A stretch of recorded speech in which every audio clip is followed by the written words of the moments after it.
اولاد چاہے بیٹا ہو یا بیٹی ہو، اللہ کی دی ہوئی عظیم نعمت ہے جو ہم تصور نہیں کر سکتے۔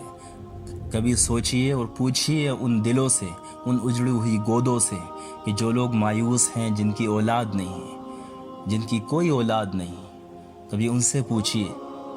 اللہ نے اگر آپ کو اولاد دی ہے تو آپ اس کی قدر کیجئے اور اللہ کا شکر ادا کیجئے، چاہے وہ بیٹی ہو یا بیٹا ہو۔ لیکن افسوس کہ آج بہت سے لوگ ایسے ہیں کہ جن کے ہاں بیٹیاں ہیں اور وہ مایوسی کا شکار ہیں، انہیں وہ خوشی نہیں ہے جو بیٹے کے پیدا ہونے پہ خوشی ہوتی۔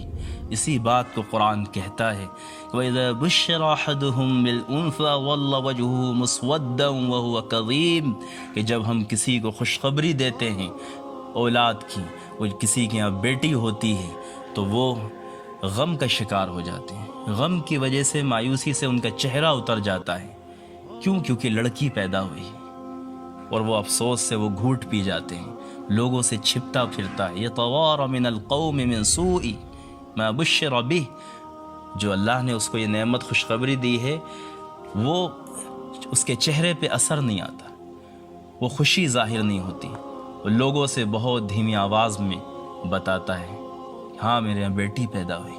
وہ زمانے جاہلیت میں لوگ یہی کرتے تھے، اس کو اللہ نے قرآن میں فرمایا يَدُسُّهُ فِي التُّرَابِ، کہ مٹیوں میں زندہ دفنا دیتے تھے، زندہ درگور کر دیتے تھے۔ اتنا جاہلانہ اور اتنا بھیانک ظلم تھا عورتوں پر، لڑکیوں پر۔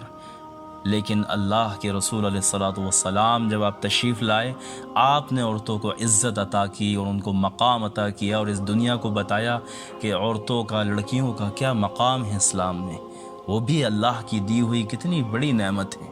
تو اولاد اولاد ہے،